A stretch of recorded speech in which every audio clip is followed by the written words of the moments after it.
Morning student, पुनः आप सभी का क्लास में मेरे क्लास में आप सबका स्वागत है। अभी हमने विशिष्ट बालकों के अनुकूलन पाठ्यक्रम में अनुकूलन संबंधी आप लोगों को बताया। उसी से रिलेटेड पाठ्यक्रम संबंधी अनुकूलन में दृष्टिबाधित बालक, श्रवण संबंधी बालक, अस्थि बाधित बालक और मानसिक बाधित बालक, ये जो है इनके अनुकूलन में क्या, जो प्रकृति के अनुसार जो प्रदान की जाने वाली हमारी जो उपयोगी है वो मनोवृत्ति और कार्य के व्यवहार से ये कैसे बदलते हैं और इनके ढंगों में जो परिवर्तन आता है ना, प्रकृति के अनुसार क्या है। ये जो बालक हैं जन्मजात रहते हैं, जन्मजात प्रवृत्ति है, कभी प्रकृति के अनुसार ऐसे बालक क्या है समाज में जन्म लेते हैं। तो इनको हम अपने अनुकूलन के अनुसार कैसे शिक्षा देंगे ऐसे बालकों की जो बाधित बालक है। तो अब हम एक एक करके देखेंगे कि दृष्टि दोष बालक के लिए हमें क्या करना है और उन्हें हमें कैसे शिक्षा के क्षेत्र में आगे बढ़ाना है। ठीक है, तो प्रायः कक्षा में हम लोग क्या देखते हैं कि श्रवण संबंधी बालक है, दृष्टि संबंधी बालक है और अस्थि विषयक है और मानसिक दुर्बलताओं वाले भी बच्चे मिलते हैं। हम लोग क्या करते, यह सोचकर ध्यान नहीं देते कि वे रोजगार परक कुशलताओं के अतिरिक्त वे क्या है कुछ सीख नहीं सकते। ऐसे बालकों को हम हीन भावना से देखते हैं और ये सोचते कि वे कुछ सीख नहीं सकते, लेकिन यह जानकर हम चकित रह जाते हैं कि सामान्य कोटि के जो विकलांगता वाले बालक हैं वो बच्चों को सामान्य बच्चों की तरह शिक्षा दी जा सकती है।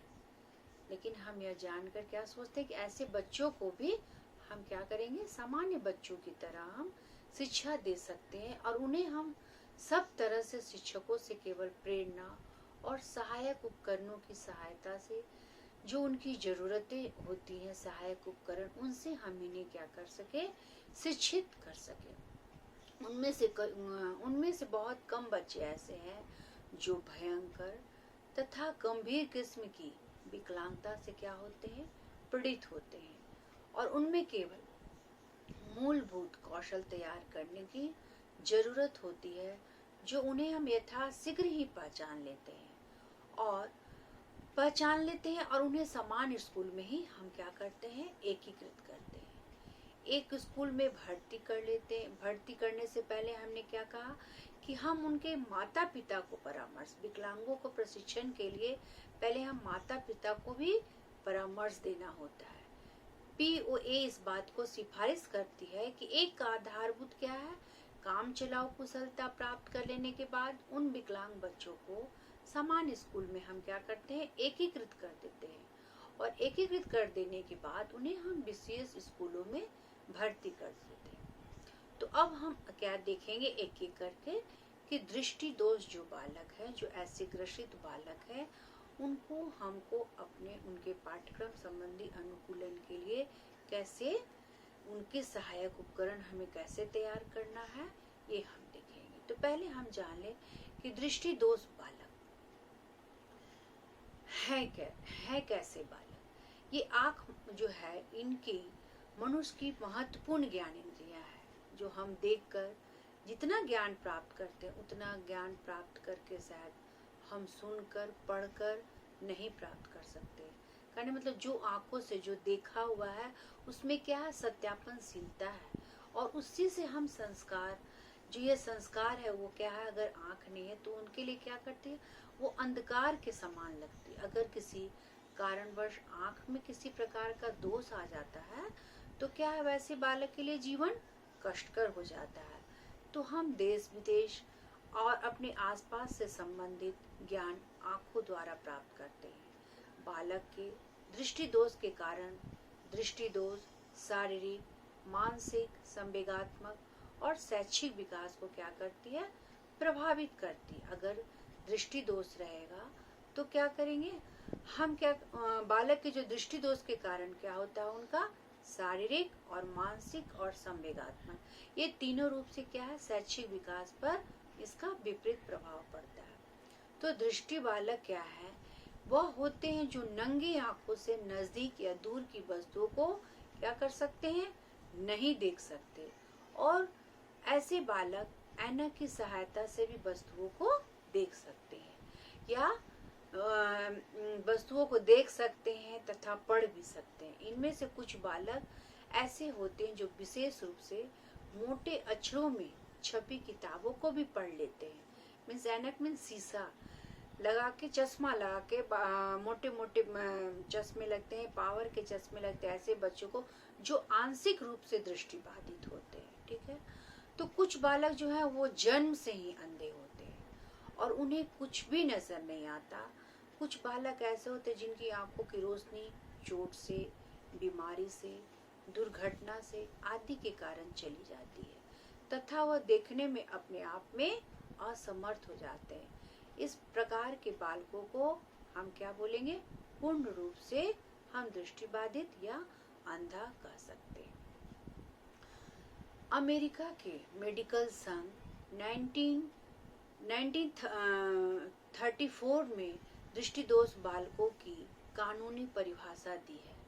यह परिभाषा क्या है कि कानूनी दृष्टि से पूर्ण दृष्टिदोष बालक वह है जिनकी दृष्टि क्षमता सुधार के बाद बेहतर आंख से 20% 20 और 200 तक इसमें कम 2 तथा दिन की दृष्टि का क्षेत्र सीमित हो और 20 डिग्री का कोण बनाती हो।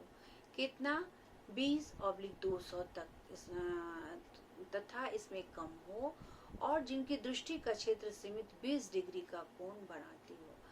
भारत सरकार के समाज कल्याण मंत्रालय ने 1987 में दृष्टिदोष बालकों को इस प्रकार से प्रभावित किया कि दृष्टिदोष जो बालक है उसे हम क्या परिभाषित किया कि जो अपनी दृष्टि खो चुके हों या दृष्टिदोष से 6.60 या 20/20 से अधिक न हो और चश्मों का प्रयोग से आंख उत्तम हो, दृष्टि का क्षेत्र सीमित हो और 20 डिग्री का कोण बनाती हो। तो उपरोक्त परिभाषाओं के आधार पर हम कह सकते हैं कि समान दृष्टि वाला बालक किसी वस्तु को क्या करता है, 20 फुट की दूरी से साफ देख सकता है और दृष्टि दोष बालक अगर उसी वस्तु को 20 फुट की दूरी से स्पष्ट देख सकता है तो हम उसे क्या कहेंगे, दृष्टि दोष बालक। दृष्टि दोष का परीक्षण क्या है, हम स्नेनल चार्ट के द्वारा करते हैं और इस चार्ट का विकास क्या है, डच डॉक्टर हर्बर्ट स्नेनल ने किया था और इस चार्ट का प्रयोग दूरदृष्टि देश को ढंग से नापने के लिए किया जाता है, नजदीक के दृष्टि दोष के लिए नहीं किया जाता। इस चार्ट का पहला अक्षर क्या होता है, जब जाइएगा आंखों का परीक्षण के लिए डॉक्टर के पास या हम हर समय विद्यालय में चिकित्सा शिविर लगती है तो एक ई के माध्यम से स्नेनल चार्ट है, वो ई को क्या है चारों तरफ से छोटा बड़ा और उल्टा टेढ़ा करके लिखा जाता है और हमको वैसे दृष्टि दोष चार्ट का प्रयोग को क्या क्या मापने के लिए दिया जाता है। और इस चार्ट का इसलिए बोला गया कि पहली अक्षर क्या होता है, ई होती है और समान दृष्टि वाला जो इस अक्षर है वो 200 फीट की दूरी पर पढ़ लेता है। अगर कोई इसे केवल 20 फुट की दूरी पर पढ़ ले तो इसे दृष्टि दोष है और उसकी दृष्टि दोष क्या मानी जाएगी, 20/200। तो दृष्टि दोष के बालकों को हम निम्नलिखित श्रेणियों में बांट सकते हैं। ठीक है, पहला क्या है, आंशिक अंधा और दूसरा क्या है, अंधे। तो आंशिक अंधे को भी हमने क्या बताया कि आंशिक अंधे वे बालक हैं जिनको दृष्टि दोष होता है तथा वे दूर की वस्तुओं को दृष्टि यंत्रों की सहायता से देख सकते हैं। दूर की वस्तुओं को दृष्टि यंत्रों है ना, शीशा के माध्यम से, शीशे पावर वाले चश्मे से क्या कर सकते हैं, वे देख सकते हैं। आंशिक रूप से अंधे बालकों को हम 4 श्रेणियों में बांट सकते हैं। ऐसे बालकों जिनकी दृष्टि एक्यूटी हो और ऐसे बालक जो गंभीर दृष्टि संबंधी कठिनाइयों से पीड़ित हो, ऐसे बालक जिसकी दृष्टि एक्यूटी हो और ऐसे बालक जो गंभीर दृष्टि संबंधी कठिनाइयों से पीड़ित है और ऐसे बालक जो नेत्र रोगों से पीड़ित है तथा यह रोग उसकी दृष्टि को प्रभावित करती है। ऐसे बालक, नेक्स्ट क्या है आप लोग नोट कर सकते हैं, ऐसे बालक जो सामान्य वास्तविक वाले लेकिन डॉक्टरों और शिक्षा शास्त्रों के अनुसार यह बालक क्या है, कम देखने वाले बालकों के लिए है और दिए गए साधनों तथा सामान के साथ लाभान्वित हो सकते हैं।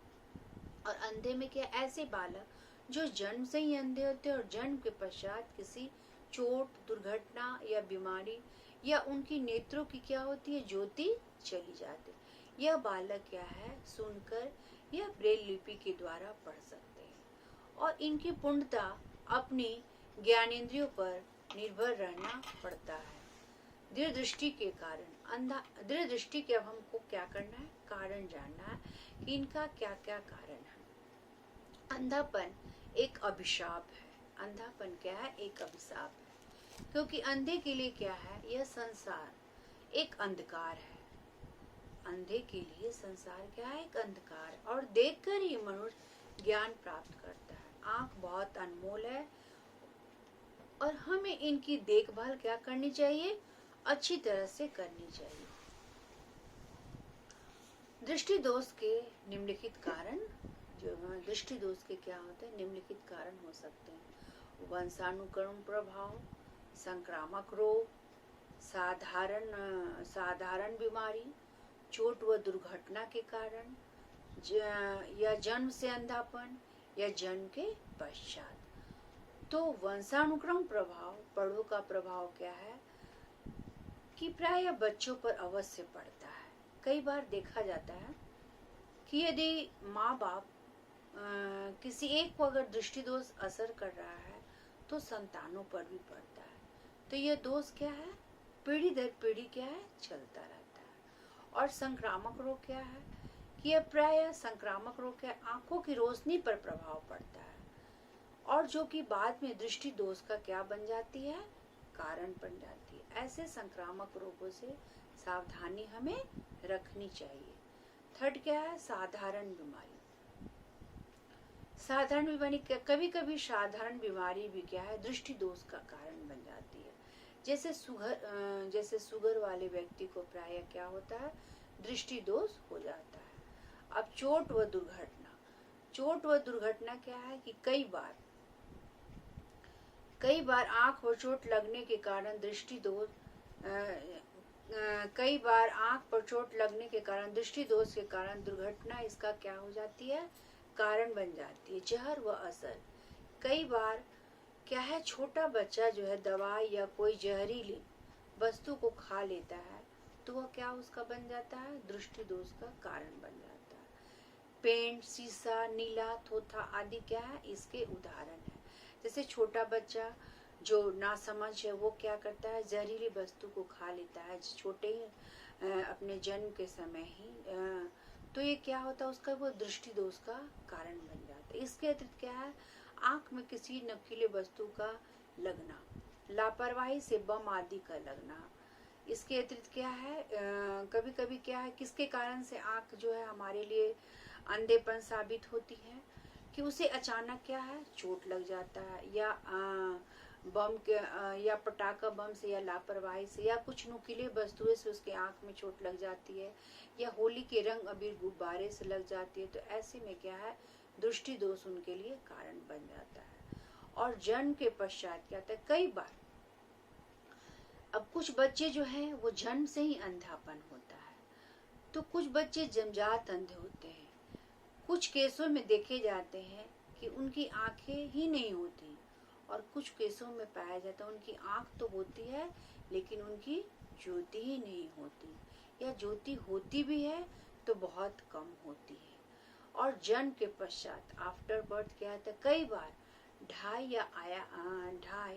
या आया कि आप लापरवाही से बच्चे की क्या होती है, दृष्टि दोष पाई जाती है। जैसे बच्चों के अचानक गिर जाने से, या दवाई का जो गलत प्रयोग है, या आहार की कमी के कारण दृष्टि दोष पाया जाता है। ठीक है,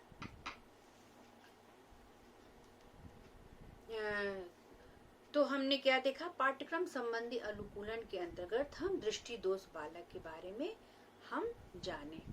तो अब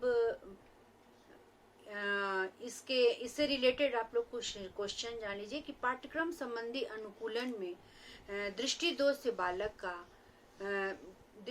पाठ्यक्रम संबंधी अनुकूलन में दृष्टि दोष बालक का क्या उसकी अवधारणा है, उसे आप स्पष्ट करें कि इसमें दृष्टि दोष बालक कैसे समर्थन करते हैं, उनका अनुकूलन कैसा होना चाहिए। ठीक है, यहाँ तक। फिर हम नेक्स्ट क्लास में पुनः आपसे फिर मिलते हैं।